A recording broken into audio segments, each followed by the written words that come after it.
Halo seluruh semuanya, para netizen yang budiman dimanapun anda berada. Ketemu lagi bersama saya, Rocker alias Romi Keren.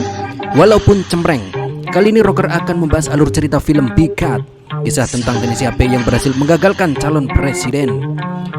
Oke, tidak usah panjang lebar, langsung saja ke TKP. Film ini berfokus pada laki-laki yang bernama Sumyong. Ini dia orangnya, di mana Sumyong yang berprofesi sebagai teknisi handphone dan sekaligus bisa memulihkan data-data yang hilang atau yang sudah terhapus pada memori handphone. Nampak di sini Sumyong tengah membetulkan handphone dari pelanggannya, kemudian iseng memulihkan data-data yang sudah terhapus. Alangkah senangnya dia melihat foto-foto pribadi pelanggannya tengah bermesraan bersama pacarnya. Tentu hal ini langsung dimanfaatkan untuk memeras pelanggannya. Saat pelanggannya meminta Sumyong menghapus foto-foto pribadinya secara permanen, Sumyong bersedia asalkan pelanggannya mau membayar $1.000. Ternyata licik juga pemikiran dari Sumyong. Kemudian sini berpindah di kontrakan Sumyong yang berantakan dan tak terawat karena memang Sumyong masih jomblo. Nampak di sini Sumyong kaget dan kemudian terbangun setelah mendengar pintu kamarnya yang ada yang mengetuk-ngetuk. Ternyata ada seorang wanita cantik yang berbaju hitam, kacamata hitam, rambut hitam, untung kulitnya nggak ikutan hitam. Kalau hitam semua nanti dikira ayam cemani. Belakangan diketahui sosok wanita ini bernama Min Young. Beliau adalah mantan artis yang sekarang sudah menjadi istri senator yang mencalonkan diri menjadi presiden di pemilu 2024 ini. Sumyong adalah salah satu penggemar Min Young. Terbukti Sumyong menjadikan foto Min Young sebagai wallpaper di handphonenya. Tapi sebagai artis papan atas, Min Young tak peduli. Kemudian Min Young menjelaskan maksud kedatangannya ingin memperbaiki HP-nya sekaligus memulihkan data-data yang ada di HP-nya. Dan Min Young berjanji akan membayar berapapun asal Sumyong berhasil menyelamatkan data-data di HP Min Young.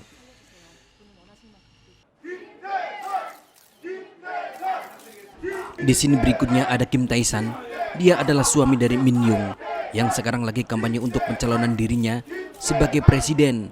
Entah dari partai apa, saya juga tidak tahu.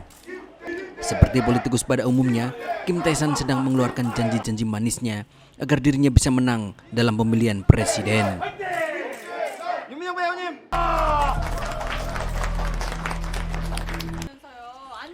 Akan tetapi, perjuangan Kim Tae-san menjadi seorang presiden tidaklah mudah karena lawan politiknya yang bernama Yora.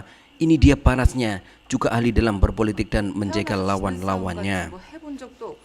Kemudian Sumyong dan kawannya Won-sik berhasil memulihkan data-data foto yang ada di HP Min Young. Betapa senangnya Won-sik, teman Sumyong, yang mendapati foto-foto KDRT yang dilakukan suami Min Young.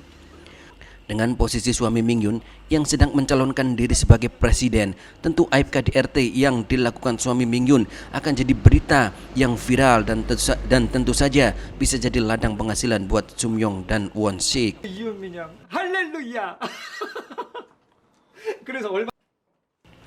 Setelah Min Young datang mengambil data foto-foto yang telah dipulihkan oleh Sumyong, di sini Sumyong memeras Min Young dengan meminta ongkos $5.000 untuk jasanya memulihkan foto-foto di HP Min Young. Ya namanya juga istri pejabat ya. Bukannya keberatan, Min Young malah bersedia membayar $30.000 dengan syarat Sumyong harus tutup mulut. Dan Min Young pun mengancam jika Sumyong membocorkan data-data fotonya, Sumyong akan koit alias akan dibunuh.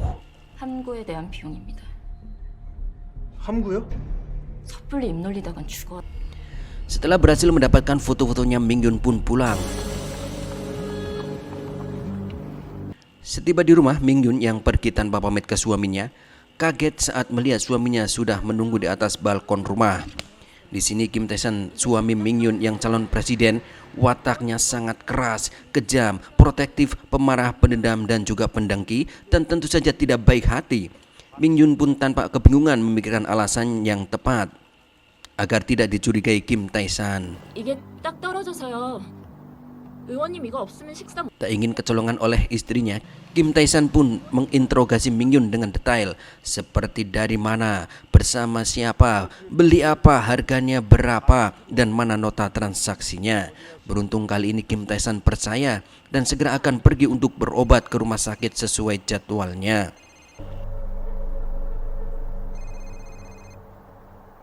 Kemudian Kim Tae-san ditemani sopirnya meluncur ke rumah sakit. Dan ternyata ya lur, ini si Kim Tae-san tidak benar-benar berobat melainkan ke pantai pijat plus. Masya Allah. Semoga para pejabat di Indonesia tidak seperti itu ya lur.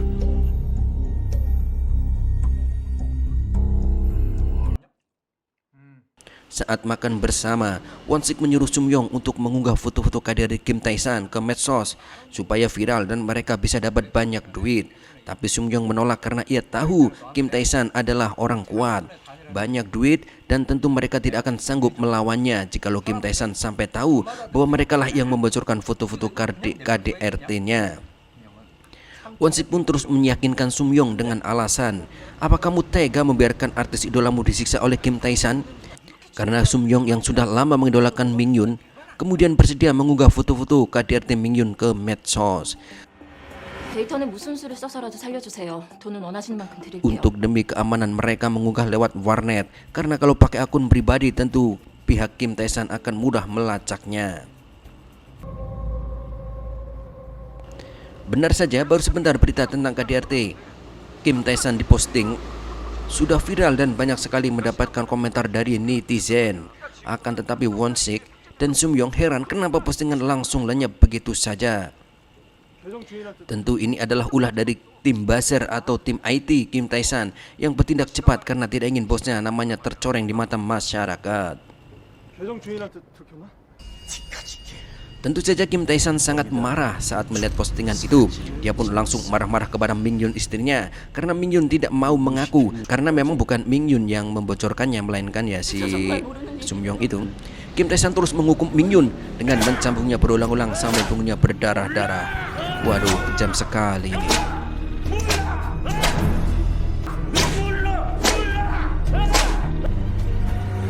Kemudian Sum-yong yang sudah menyadari kalau postingannya sudah diketahui Kim Tae-san merasa cemas dan was-was. Betapa kagetnya dia saat masuk ke ruangan kerjanya melihat banyak orang yang sudah mengobrak-abrik meja kerjanya. Setelah tahu kalau mereka anak buah Kim Tae-san, Sum-yong langsung lari meloloskan diri sehingga terjadilah kejar-kejaran dan Sum-yong hampir tertangkap.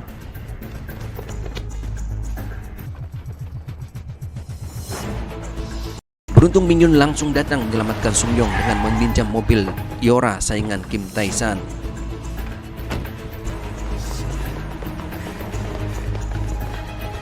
Di tempat lain, Kim Tae-san sedang memarahi anak buahnya karena gagal menangkap Sum-yong. Kim Tae-san pun mengancam anak buahnya kalau sampai tidak berhasil menangkap Sum-yong, dia akan membunuh anak buahnya. 자네도 증발되고 싶나? 피기해. 예. Nampak di sini Kim Tae-san sangat stres, melebihi stresnya orang yang dikejar-kejar angsuran bank.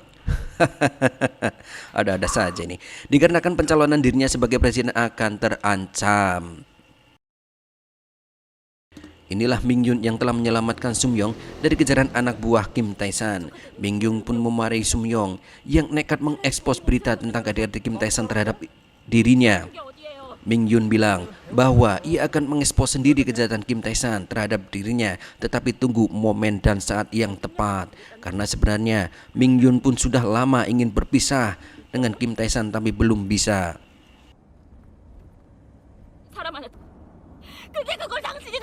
Mingyun pun menyuruh Sum-yong untuk bertanggung jawab mengungkap kejahatan Kim Tae-san sampai tuntas dengan kerjasama dengan Mingyun.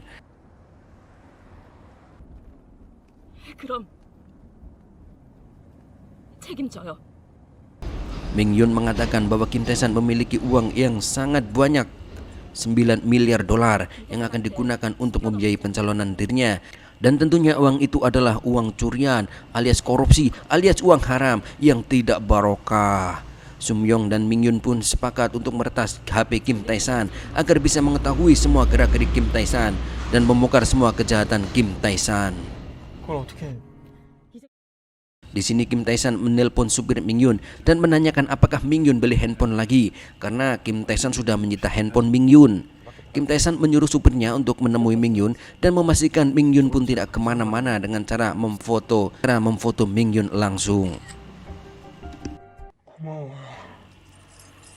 Dan ternyata ya lur, Mingyun ini diam-diam bekerja sama dengan Yora yang menjadi lawan politik Kim Tae-san. Dan Yora juga sudah mengetahui banyak luka di punggung Ming Yun yang pasti itu akan digunakan sebagai black campaign. Kayaknya bakal lebih berat nih perjuangan Kim Tae-san untuk jadi presiden. 아, 예, 그래야죠. Scene lain memperlihatkan Sum-yong yang sedang berjalan sendiri tiba-tiba berpapasan dengan para pegundal anak buah Kim Tae-san. Aduh, apes sekali nih Sum-yong ya. Kabur maning. Langsung saja Sum-yong tancap gas, lari dari kejaran anak buah Kim Tae-san.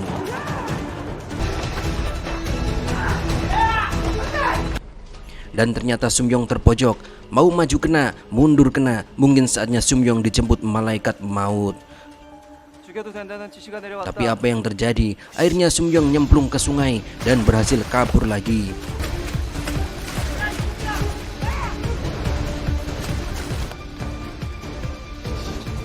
Dan akhirnya innalillahi wa inna ilaihi raji'un. Wow, ajaib sekali nih, ternyata Sum-yong belum mati juga dan langsung meminta motor bapak-bapak yang berhasil kabur lagi. Dan lagi-lagi anak buah Kim Tae-san harus gigit jari. Di tempat lain, Kim Tae-san yang sedang latihan pedang didatangi putranya dan calon menantunya Yoo Jun.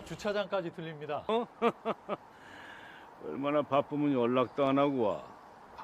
Saat Yoo Jun mau memberikan oleh-oleh, Kim Tae-san tak menggubrisnya. Sombong sekali nih calon mertua ya. 뭘 사왔어도 똑같이 반응하는 Saat sedang di dapur, Ming Yun tiba-tiba menumpahkan makanan yang siap saji. Ternyata ini hanya untuk alasan agar Ming Yun bisa keluar membeli makanan di restoran dan untuk meminjam telepon agar bisa menghubungi Sum-yong. Ming Yun kemudian sampai di warteg setelah memesan nasi uduk dan rendang jengkol favoritnya. 전화 좀 쓸 수 Kemudian Ming Yun meminjam telepon untuk menghubungi Sum-yong.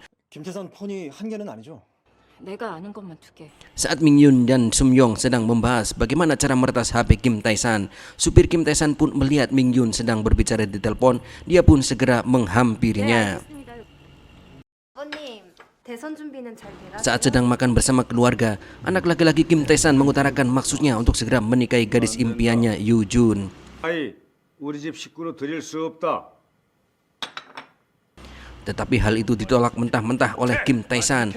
Wow, kenapa ini gak boleh? Apa yang salah ya dengan Yoo Jun? Dia kan cantik iya, masak air juga bisa. Atau mungkin Yoo Jun ini tidak bisa mengaji ya?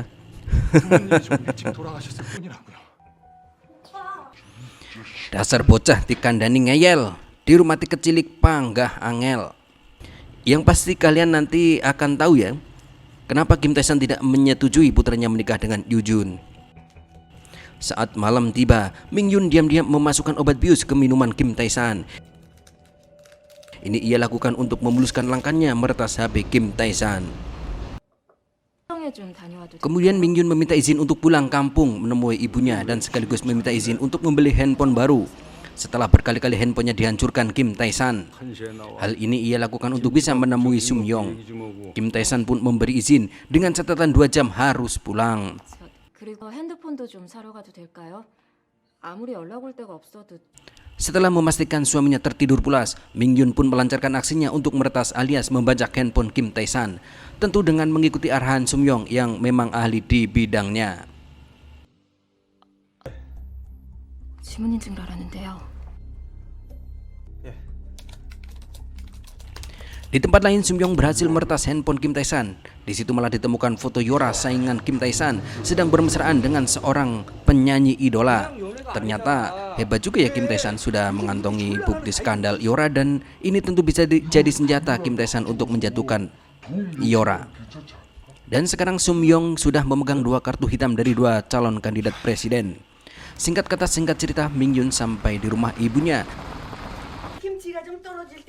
Di situ sudah ada Sum-yong yang sedang berpura-pura menjadi teknisi wifi internet untuk bisa menemui Ming Yun. Setelah dirasa aman, Sum-yong dan Ming Yun mengobrol. Ternyata diketahui Kim Tae-san adalah hypersek alias maniak seks bejat dan sering bergonta-ganti wanita. Hal ini sering ia lakukan saat Kim Tae-san sedang stres. Harusnya nih ya lur, di saat kita sedang stres, harus bisa mendekatkan diri kepada Tuhan, bukannya memilih jalan yang sesat sebagai pelampiasan. 그건 좀비폰으로 알아낼 수 Dari HP Kim Tae-san yang telah diretas diketahui 3 hari lagi ulang tahun.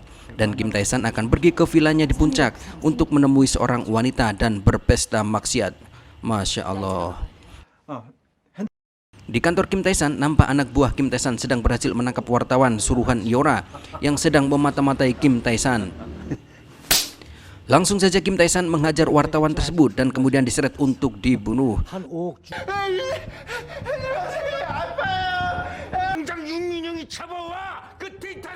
Kemudian Kim Tae-san menyuruh anak buahnya untuk segera menangkap Ming Yun.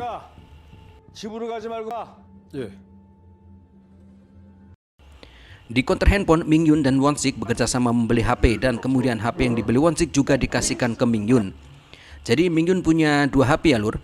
Kalau nanti HP-nya disita Kim Tae-san kan masih punya 1 lagi ya. Cerdik juga nih ya. Kemudian anak buah Kim Tae-san menangkap Ming Yun. Sampai di hotel, benar saja HP Ming Yun langsung disita oleh anak buah Kim Tae-san. Tapi tenang saja ya, Ming Yun masih punya HP 1 lagi. Kemudian Yora datang membebaskan Ming Yun. 계세요? 괜찮아요. 많이 놀라셨죠? Sumyong, Won Sik dan Ming Yun mematikan handphone mereka agar mereka tak terlacak oleh orangnya Kim Tae-san.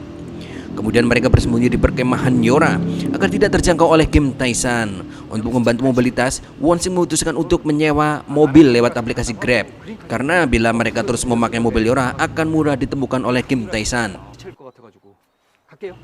Saat malam di perkemahan, Ming Yun bercerita dulunya ia adalah seorang artis terkenal, kemudian bangkrut, terlilit hutang karena ditipu oleh manajernya. Kemudian Kim Tae-san bersedia melunasi hutang-hutang Ming Yun asalkan Ming Yun mau menikah dengan Kim Tae-san. 여기 들어가거든요. Di pagi harinya, Won Sik mendapat kabar kalau Kim Tae-san akan menuju ke vilanya. 위치는 내가 알아요. Sebagai istri Kim Tae-san, Ming Yun tentu tahu di mana lokasinya. Segera saja mereka bergegas menuju ke villa Kim Tae-san. Dari HP Kim Tae-san yang diretas, diketahui bahwa Kim Tae-san mengajak Yoo Jun, istri dari anaknya alias menantunya, untuk ketemuan di villa. Mungkin akan ada acara keluarga ya, tapi kok suami Yoo Jun gak diajak ya? 별장에서 만난다는 여자. Tapi ya sudahlah, tidak baik kita bersuzon. Kemudian Ming Yun menyuruh Sumyong untuk melacak nomor anaknya Kim Tae-san. Kemudian berpesan agar anaknya Kim Tae-san segera datang ke villa bapaknya ini. Darurat katanya. Setelah mereka tiba di lokasi villa Kim Tae-san, mereka segera mencari tempat yang aman untuk mengintai Kim Tae-san. 오케이. Di sini anak buah Kim Tae-san telah berhasil melacak keberadaan Ming Yun. Loh, kok bisa? Ternyata anak buah Kim Tae-san berhasil melacaknya lewat aplikasi Grab yang digunakan Won Sik untuk rental mobil. Kemudian Kim Tae-san menyuruh anak buahnya untuk segera menangkap Ming Yun dan kawan-kawannya dan seret mereka ke villa hidup-hidup. Karena saya mau membunuh, kata Kim Tae-san. Setelah 5 kali puasa, 5 kali lebaran mereka mengawasi villa Kim Tae-san. Loh, kayak Bang Toib jadinya ya. Akhirnya Kim Tae-san datang juga, mengerti bahwa nyawanya sedang terancam. Sumyong menyuruh Won Sik dan Ming Yun untuk pergi biar dia yang akan mengawasinya sendiri. Tetapi Ming Yun menolak pergi meninggalkan Sumyong. Mungkin karena mereka sudah saling jatuh cinta ya, jadi Ming Yun tidak mau meninggalkan Sumyong.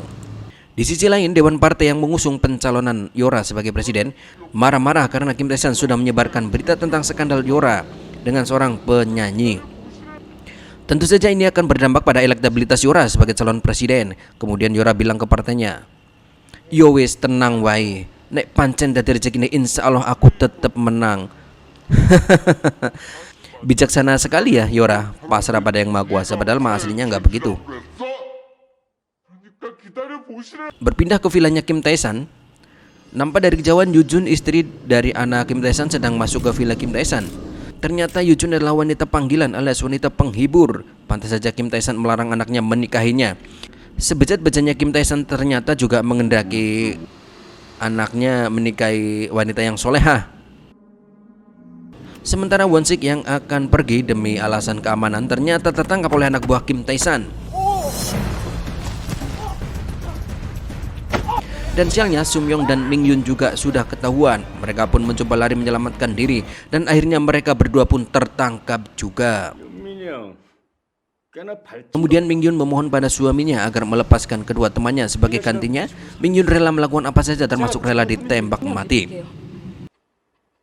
이 사람들 다 제가 돈 주고 싶. Anak buah Kim Tae-san pun menodongkan senjata bersiap akan menembak. Tapi ternyata senjata itu dikasihkan ke Ming Yun dan Kim Tae-san menyuruhnya untuk menembak Won-sik dan menyuruh anak buahnya untuk merekam kejadian itu. Won-sik berteriak mohon agar jangan dibunuh. Ming Yun pun bingung karena tak tega membunuh Won-sik. Tembakannya pun melenceng. Melihat itu Kim Tae-san pun marah sekali dan kembali menyuruh Ming Yun untuk benar-benar mengarahkan tembakannya ke Won-sik. Won-sik pun kembali merengek dan memelas. Tapi tiba-tiba kali ini Won-sik benar-benar tertembak, tapi bukan Ming Yun pelakunya, melainkan anak buah Kim Tae-san. Dan Won-sik akhirnya tewas. Kemudian tiba giliran Sum-yong dan Ming Yun akan dieksekusi. Setelah bersiap-siap, ternyata anak laki-laki Kim Tae-san datang di saat yang tepat. Ia pun bertanya kepada ayahnya apa yang sebenarnya terjadi. Ming Yun cepat-cepat memberitahu bahwa istrinya ada di kamar atas. Merasa ada yang tidak beres, anak Kim Tae-san segera mencari istrinya ke atas. Benar saja di sini terlihat nampak Yu Jun dengan santainya mengeringkan rambut karena habis mandi junub. Ia sangat kaget. Kenapa tiba-tiba suaminya ada di sini? Kemudian Kim Tae-san menyusul mereka dan bermaksud menutupi hubungannya dengan menantunya. Karena tidak mau kelihatan salah di mata suaminya, Yu Jun bilang kalau dirinya dijebak dan dicabuli oleh Kim Tae-san. Dan terjadilah perdebatan, intinya saling menyalahkan antara menantu dan mertua. 저 사람 말 듣지 마. 약점을 잡으면. Nampak di bawah Won-sik merintih kesakitan. Ternyata dia belum mati. Saat Yu Jun bersujud dan memohon agar suaminya memaafkannya, dan ia berjanji tak akan main sarung lagi dengan mertuanya. Ternyata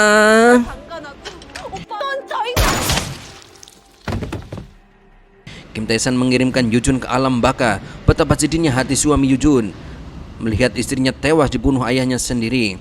Kemudian Kim Tae-san keluar dan kembali menyuruh anak buahnya untuk segera membunuh Sum-yong dan Ming Yun.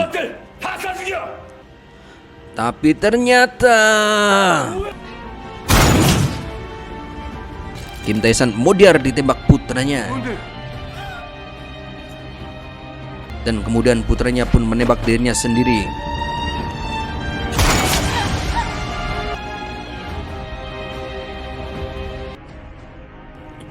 Yora pun berhasil memenangkan pilpres dan jadi presiden. Ya jelas saja menang. Orang lawannya sudah nggak ada. Bisa aja nih si sutradara. Di akhir cerita, Sum-yong dan Ming Yun menjenguk Won-sik di rumah sakit dan membawakannya minuman suplemen. Won-sik yang merasa persediaan suplemennya masih banyak, kemudian memberikannya kepada wanita cleaning service. Ternyata Won-sik tidak tahu kalau dalam dus minuman itu berisi uang. Dan film pun selesai.